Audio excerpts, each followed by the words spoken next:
THE AWAKENING by Kate Chopin. Part 6. Chapters 26 to 30. 26. Alcée Arobin wrote Edna an elaborate note of apology, palpitant with sincerity. It embarrassed her, for in a cooler, quieter moment it appeared to her absurd that she should have taken his action so seriously, so dramatically. She felt sure that the significance of the whole occurrence had lain in her own self-consciousness. If she ignored his note it would give undue importance to a trivial affair. If she replied to it in a serious spirit it would still leave in his mind the impression that she had in a susceptible moment yielded to his influence. After all, it was no great matter to have one's hand kissed. She was provoked at his having written the apology. She answered in as light and bantering a spirit as she fancied it deserved, and said she would be glad to have him look in upon her at work whenever he felt the inclination and his business gave him the opportunity. He responded at once by presenting himself at her home with all his disarming naïveté, and then there was scarcely a day which followed that she did not see him or was not reminded of him. He was prolific in pretexts. His attitude became one of good-humoured subservience and tacit adoration. He was ready at all times to submit to her moods, which were as often kind as they were cold. She grew accustomed to him. They became intimate and friendly by imperceptible degrees, and then by leaps. He sometimes talked in a way that astonished her at first, and brought the crimson into her face; in a way that pleased her at last, appealing to the animalism that stirred impatiently within her. There was nothing which so quieted the turmoil of Edna's senses as a visit to Mademoiselle Reisz. It was then, in the presence of that personality which was offensive to her, that the woman, by her divine art, seemed to reach Edna's spirit and set it free. It was misty, with heavy, lowering atmosphere one afternoon, when Edna climbed the stairs to the pianist's apartments under the roof. Her clothes were dripping with moisture. She felt chilled and pinched as she entered the room. Mademoiselle was poking at a rusty stove that smoked a little and warmed the room indifferently. She was endeavouring to heat a pot of chocolate on the stove. The room looked cheerless and dingy to Edna as she entered. A bust of Beethoven, covered with a hood of dust, scowled at her from the mantelpiece. "Ah, here comes the sunlight!" exclaimed Mademoiselle, rising from her knees before the stove. "Now it will be warm and bright enough. I can let the fire alone." She closed the stove door with a bang, and approaching, assisted in removing Edna's dripping mackintosh. "You are cold. You look miserable. The chocolate will soon be hot. But would you rather have a taste of brandy? I have scarcely touched the bottle which you brought me for my cold." A piece of red flannel was wrapped around Mademoiselle's throat. A stiff neck compelled her to hold her head on one side. "I will take some brandy," said Edna, shivering as she removed her gloves and overshoes. She drank the liquor from the glass as a man would have done. Then, flinging herself upon the uncomfortable sofa, she said, "Mademoiselle, I am going to move away from my house on Esplanade Street." "Ah!" ejaculated the musician, neither surprised nor especially interested. Nothing ever seemed to astonish her very much. She was endeavouring to adjust the bunch of violets which had become loose from its fastening in her hair. Edna drew her down upon the sofa, and taking a pin from her own hair, secured the shabby artificial flowers in their accustomed place. "Aren't you astonished?" "Passably. Where are you going? To New York? To Iberville? To your father's in Mississippi? Where?" "Just 2 steps away," laughed Edna, "in a little 4-room house round the corner. It looks so cosy, so inviting and restful whenever I pass by, and it's for rent. I'm tired looking after that big house. It never seemed like mine, anyway, like home. It's too much trouble. I have to keep too many servants. I'm tired bothering with them." "That is not your true reason, ma belle. There is no use in telling me lies. I don't know your reason, but you have not told me the truth." Edna did not protest or endeavour to justify herself. "The house, the money that provides for it, are not mine. Isn't that enough reason?" "They are your husband's," returned Mademoiselle, with a shrug and a malicious elevation of the eyebrows. "Oh, I see there is no deceiving you. Then let me tell you, it is a caprice. I have a little money of my own from my mother's estate, which my father sends me by driblets. I won a large sum this winter on the races, and I am beginning to sell my sketches. Laidpore is more and more pleased with my work. He says it grows in force and individuality. I cannot judge of that myself, but I feel that I have gained in ease and confidence. However, as I said, I have sold a good many through Laidpore. I can live in the tiny house for little or nothing, with one servant. Old Celestine, who works occasionally for me, says that she will come and stay with me and do my work. I know I shall like it, like the feeling of freedom and independence. What does your husband say? I have not told him yet. I only thought of it this morning. He will think I am demented, no doubt. Perhaps you think so. Mademoiselle shook her head slowly. Your reason is not yet clear to me, she said. Neither was it quite clear to Edna herself, but it unfolded itself as she sat for a while in silence. Instinct had prompted her to put away her husband's bounty in casting off her allegiance. She did not know how it would be when he returned. There would have to be an understanding, an explanation. Conditions would some way adjust themselves, she felt, but whatever came she had resolved never again to belong to another than herself. "I shall give a grand dinner before I leave the old house," Edna exclaimed. "You will have to come to it, mademoiselle. I will give you everything that you like to eat and drink. We shall sing and laugh and be merry for once." And she uttered a sigh that came from the very depths of her being. If mademoiselle happened to have received a letter from Robert during the interval of Edna's visits, she would give her the letter unsolicited, and she would seat herself at the piano and play as her humour prompted her, while the young woman read the letter. The little stove was roaring, it was red-hot, and the chocolate in the tin sizzled and sputtered.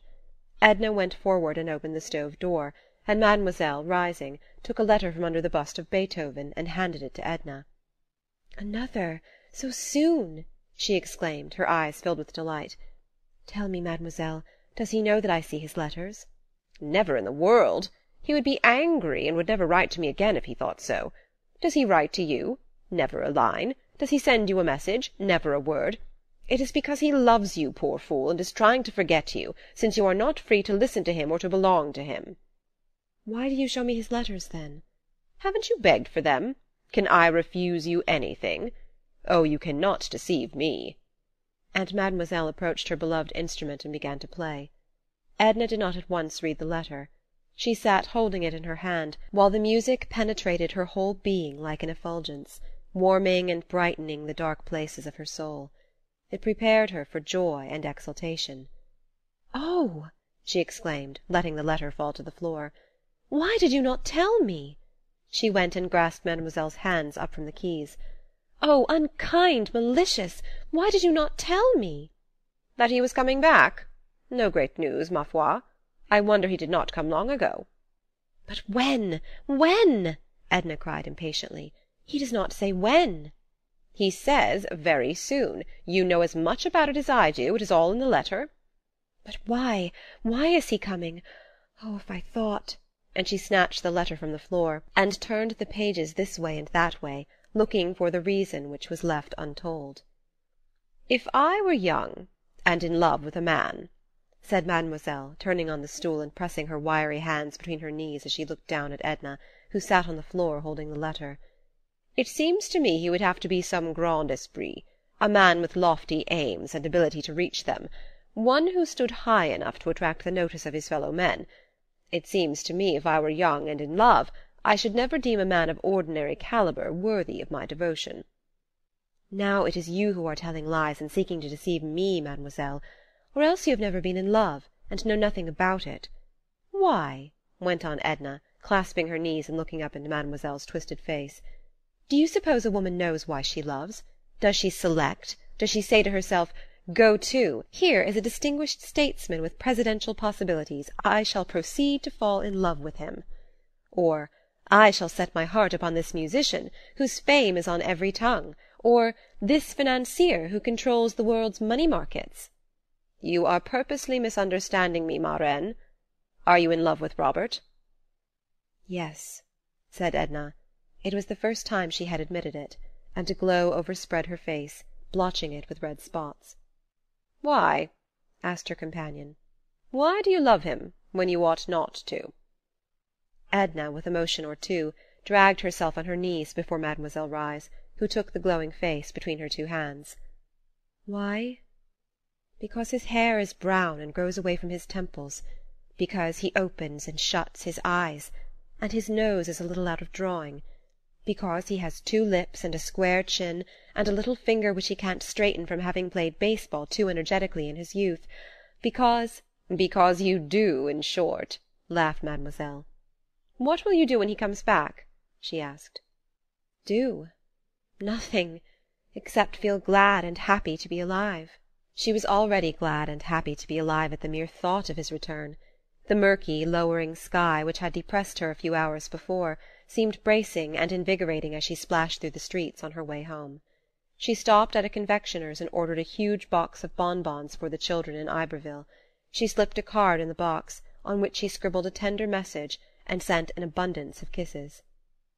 Before dinner in the evening Edna wrote a charming letter to her husband, telling him of her intention to move for a while into the little house around the block, and to give a farewell dinner before leaving, regretting that he was not there to share it, to help out with the menu and assist her in entertaining the guests. Her letter was brilliant and brimming with cheerfulness. 27. "What is the matter with you?" asked Arobin that evening. "I never found you in such a happy mood." Edna was tired by that time, and was reclining on the lounge before the fire. "Don't you know the weather prophet has told us we shall see the sun pretty soon?" "Well, that ought to be reason enough," he acquiesced. "You wouldn't give me another if I sat here all night imploring you." He sat close to her on a low tabouret, and as he spoke his fingers lightly touched the hair that fell a little over her forehead. She liked the touch of his fingers through her hair, and closed her eyes sensitively.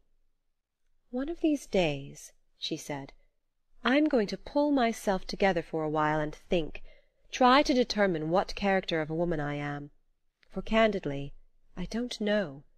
By all the codes which I am acquainted with, I am a devilishly wicked specimen of the sex. But some way I can't convince myself that I am. I must think about it." "Don't. What's the use? Why should you bother thinking about it when I can tell you what manner of woman you are?" His fingers strayed occasionally down to her warm smooth cheeks and firm chin, which was growing a little full and double. "Oh, yes, you will tell me that I am adorable, everything that is captivating. Spare yourself the effort." "No, I shan't tell you anything of the sort, though I shouldn't be lying if I did." "Do you know Mademoiselle Reisz?" she asked irrelevantly. "The pianist? I know her by sight. I've heard her play." "She says queer things sometimes in a bantering way that you don't notice at the time, and you find yourself thinking about afterward." "For instance?" "Well, for instance, when I left her to-day, she put her arms around me and felt my shoulder-blades, to see if my wings were strong, she said. The bird that would soar above the level plane of tradition and prejudice must have strong wings. It is a sad spectacle to see the weaklings, bruised, exhausted, fluttering back to earth." "Whither would you soar?" "I'm not thinking of any extraordinary flights. I only half comprehend her." "I've heard she's partially demented," said Arobin. "She seems to me wonderfully sane," Edna replied. "I'm told she's extremely disagreeable and unpleasant. Why have you introduced her at a moment when I desired to talk of you?" "Oh, talk of me if you like," cried Edna, clasping her hands beneath her head. "But let me think of something else while you do." "I'm jealous of your thoughts tonight. They're making you a little kinder than usual. But some way I feel as if they were wandering, as if they were not here with me." She only looked at him and smiled. His eyes were very near. He leaned upon the lounge with an arm extended across her, while the other hand still rested upon her hair. They continued to look silently into each other's eyes. When he leaned forward and kissed her, she clasped his head, holding his lips to hers. It was the first kiss of her life to which her nature had really responded. It was a flaming torch that kindled desire. 28. Edna cried a little that night after Arobin left her. It was only one phase of the multitudinous emotions which had assailed her. There was with her an overwhelming feeling of irresponsibility. There was the shock of the unexpected and the unaccustomed. There was her husband's reproach looking at her from the external things around her which he had provided for her external existence. There was Robert's reproach, making itself felt by a quicker, fiercer, more overpowering love, which had awakened within her toward him. Above all, there was understanding. She felt as if a mist had been lifted from her eyes, enabling her to look upon and comprehend the significance of life, that monster made up of beauty and brutality. But among the conflicting sensations which assailed her, there was neither shame nor remorse. There was a dull pang of regret because it was not the kiss of love which had inflamed her, because it was not love which had held this cup of life to her lips. 29. Without even waiting for an answer from her husband regarding his opinion or wishes in the matter, Edna hastened her preparations for quitting her home on Esplanade Street, and moving into the little house around the block. A feverish anxiety attended her every action in that direction. There was no moment of deliberation, no interval of repose between the thought and its fulfilment. Early upon the morning following those hours passed in Arobin's society, Edna set about securing her new abode, and hurrying her arrangements for occupying it. Within the precincts of her home she felt like one who has entered and lingered within the portals of some forbidden temple in which 1,000 muffled voices bade her begone. Whatever was her own in the house, everything which she had acquired aside from her husband's bounty, she caused to be transported to the other house, supplying simple and meagre deficiencies from her own resources. Arobin found her with rolled sleeves, working in company with the housemaid when he looked in during the afternoon. She was splendid and robust, and had never appeared handsomer than in the old blue gown, with a red silk handkerchief knotted at random around her head to protect her hair from the dust. She was mounted upon a high step-ladder, unhooking a picture from the wall when he entered. He had found the front door open, and had followed his ring by walking in unceremoniously. "Come down," he said. "Do you want to kill yourself?" She greeted him with affected carelessness, and appeared absorbed in her occupation. If he had expected to find her languishing, reproachful, or indulging in sentimental tears, he must have been greatly surprised. He was no doubt prepared for any emergency, ready for any one of the foregoing attitudes, just as he bent himself easily and naturally to the situation which confronted him. "Please come down," he insisted, holding the ladder and looking up at her. "No," she answered. "Ellen is afraid to mount the ladder. Joe is working over at the Pigeon House, that's the name Ellen gives it because it's so small and looks like a pigeon house, and someone has to do this." Arobin pulled off his coat, and expressed himself ready and willing to tempt fate in her place. Ellen brought him one of her dust-caps, and went into contortions of mirth, which she found it impossible to control, when she saw him put it on before the mirror as grotesquely as he could. Edna herself could not refrain from smiling when she fastened it at his request. So it was he who in turn mounted the ladder, unhooking pictures and curtains, and dislodging ornaments as Edna directed. When he had finished, he took off his dust-cap, and went out to wash his hands. Edna was sitting on the tabouret, idly brushing the tips of a feather-duster along the carpet, when he came in again. "Is there anything more you will let me do?" he asked. "That is all," she answered. "Ellen can manage the rest." She kept the young woman occupied in the drawing-room, unwilling to be left alone with Arobin. "What about the dinner?" he asked. "The grand event, the coup d'état?" "It will be the day after tomorrow. Why do you call it the coup d'état?" "Oh, it will be very fine, all my best of everything, crystal, silver and gold, Sèvres, flowers, music and champagne to swim in. I'll let Léonce pay the bills. I wonder what he'll say when he sees the bills." "And you ask me why I call it a coup d'état?" Arobin had put on his coat, and he stood before her and asked if his cravat was plumb. She told him it was, looking no higher than the tip of his collar. "When do you go to the Pigeon House, with all due acknowledgment to Ellen?" "Day after tomorrow, after the dinner. I shall sleep there." "Ellen, will you very kindly get me a glass of water?" asked Arobin. "The dust in the curtains, if you will pardon me for hinting such a thing, has parched my throat to a crisp." "While Ellen gets the water," said Edna, rising, "I will say good-bye and let you go. I must get rid of this grime, and I have a million things to do and think of." "When shall I see you?" asked Arobin, seeking to detain her, the maid having left the room. "At the dinner, of course. You are invited." "Not before? Not to-night, or to-morrow morning, or to-morrow noon or night, or the day after morning or noon? Can't you see yourself without my telling you what an eternity it is?" He had followed her into the hall, and to the foot of the stairway, looking up at her as she mounted with her face half turned to him. "Not an instant sooner," she said. but she laughed and looked at him with eyes that at once gave him courage to wait and made it torture to wait. 30. Though Edna had spoken of the dinner as a very grand affair, it was in truth a very small affair, and very select, insomuch as the guests invited were few and were selected with discrimination. She had counted upon an even dozen seating themselves at her round mahogany board, forgetting for the moment that Madame Ratignolle was to the last degree souffrant and unpresentable, and not foreseeing that Madame Lebrun would send 1,000 regrets at the last moment. So there were only 10 after all, which made a cosy, comfortable number. There were Mr. and Mrs. Merriman, a pretty, vivacious little woman in the 30s, her husband, a jovial fellow, something of a shallow-pate, who laughed a good deal at other people's witticisms, and had thereby made himself extremely popular. Mrs. Highcamp had accompanied them. Of course there was Alcée Arobin, and Mademoiselle Reisz had consented to come. Edna had sent her a fresh bunch of violets with black lace trimmings for her hair. Monsieur Ratignolle brought himself and his wife's excuses. Victor Lebrun, who happened to be in the city, bent upon relaxation, had accepted with alacrity. There was a Miss Mayblunt, no longer in her teens, who looked at the world through lorgnette and with the keenest interest. It was thought and said that she was intellectual, it was suspected of her that she wrote under a nom de guerre. She had come with a gentleman by the name of Gouvernail, connected with one of the daily papers, of whom nothing special could be said, except that he was observant and seemed quiet and inoffensive. Edna herself made the 10th, and at 8:30 they seated themselves at table, Arobin and Monsieur Ratignolle on either side of their hostess. Mrs. Highcamp sat between Arobin and Victor Lebrun. Then came Mrs. Merriman, Mr. Gouvernail, Miss Mayblunt, Mr. Merriman, and Mademoiselle Reisz next to Monsieur Ratignolle.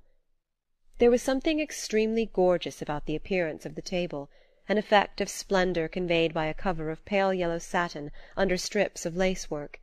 There were wax candles, in massive brass candelabra, burning softly under yellow silk shades. Full, fragrant roses, yellow and red, abounded.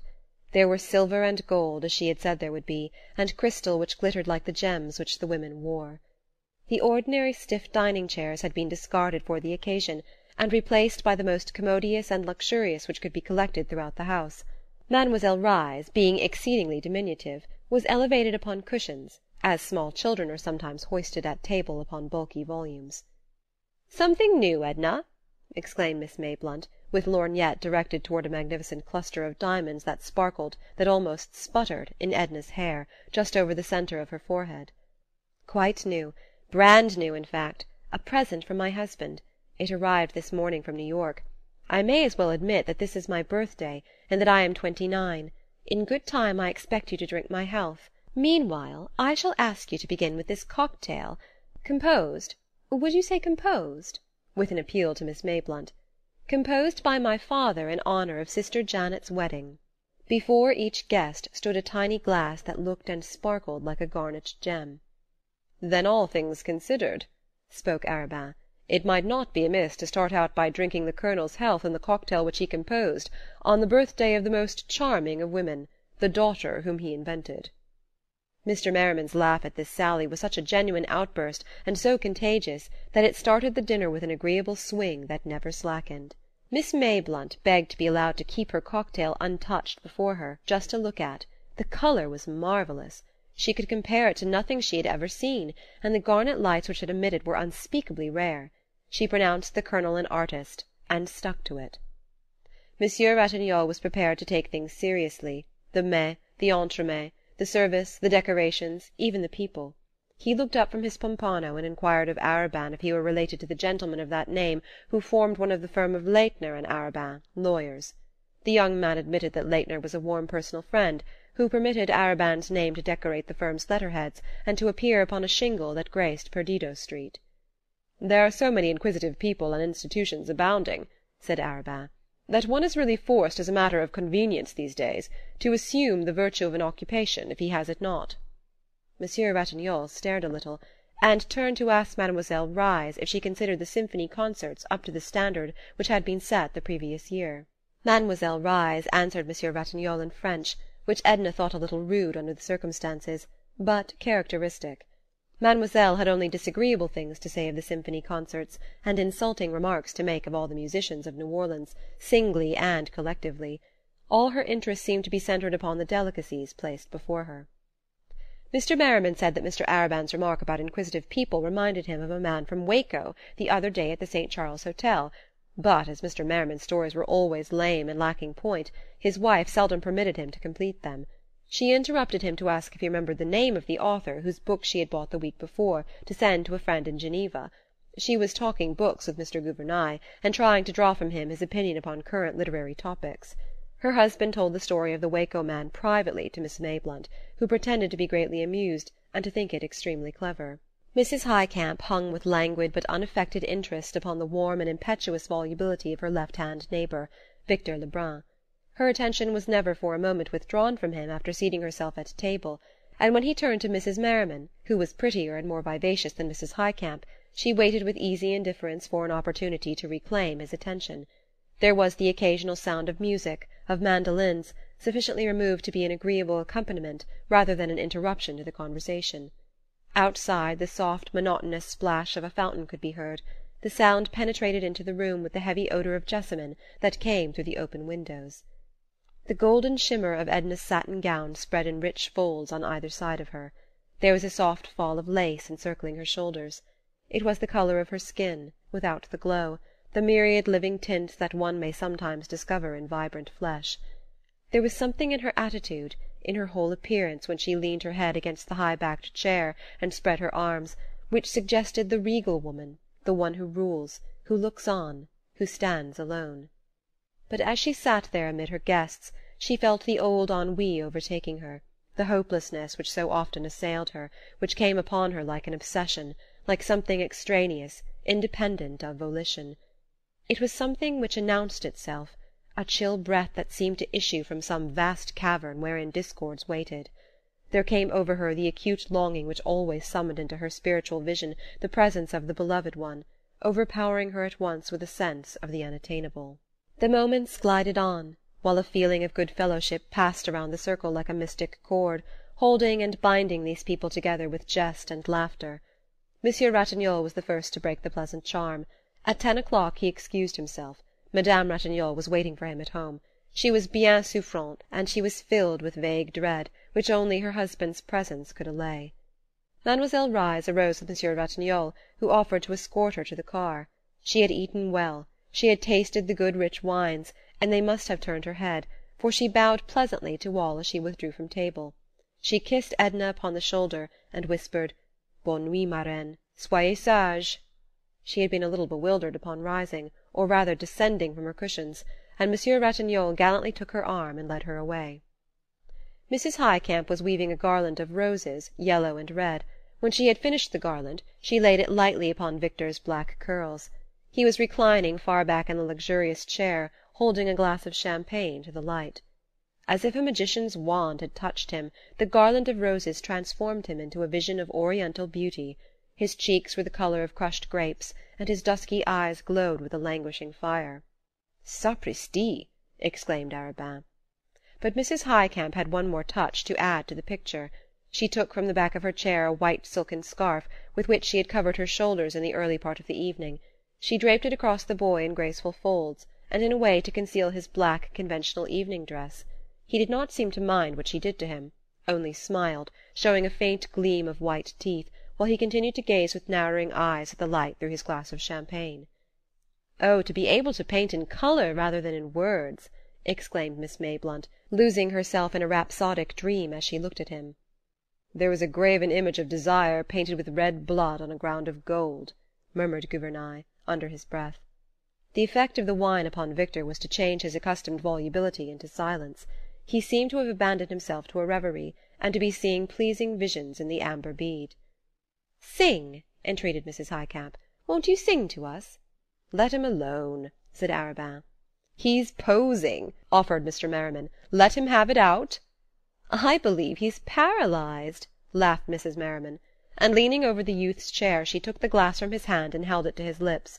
He sipped the wine slowly, and when he had drained the glass she laid it upon the table and wiped his lips with her little filmy handkerchief. "Yes, I'll sing for you," he said, turning in his chair toward Mrs. Highcamp. He clasped his hands behind his head, and looking up at the ceiling began to hum a little, trying his voice like a musician tuning an instrument. Then, looking at Edna, he began to sing. "Ah, Si tu savais." "Stop!" she cried. "Don't sing that. I don't want you to sing it." And she laid her glass so impetuously and blindly upon the table as to shatter it against a carafe. The wine spilled over Arobin's legs, and some of it trickled down upon Mrs. Highcamp's black gauze gown. Victor had lost all idea of courtesy, or else he thought his hostess was not in earnest, for he laughed and went on: "Ah, si tu savais ce que tes yeux me disent." "Oh, you mustn't, you mustn't!" exclaimed Edna, and pushing back her chair she got up, and going behind him placed her hand over his mouth. He kissed the soft palm that pressed upon his lips. "No, no, I won't, Mrs. Pontellier. I didn't know you meant it," looking up at her with caressing eyes. The touch of his lips was like a pleasing sting to her hand. She lifted the garland of roses from his head and flung it across the room. "Come, Victor, you've posed long enough. Give Mrs. Highcamp her scarf." Mrs. Highcamp undraped the scarf from about him with her own hands. Miss Mayblunt and Mr. Gouvernail suddenly conceived the notion that it was time to say good night, and Mr. and Mrs. Merriman wondered how it could be so late. Before parting from Victor, Mrs. Highcamp invited him to call upon her daughter, who she knew would be charmed to meet him and talk French and sing French songs with him. Victor expressed his desire and intention to call upon Miss Highcamp at the first opportunity which presented itself. He asked if Arobin were going his way. Arobin was not. The mandolin players had long since stolen away. A profound stillness had fallen upon the broad, beautiful street. The voices of Edna's disbanding guests jarred like a discordant note upon the quiet harmony of the night. End of Part 6.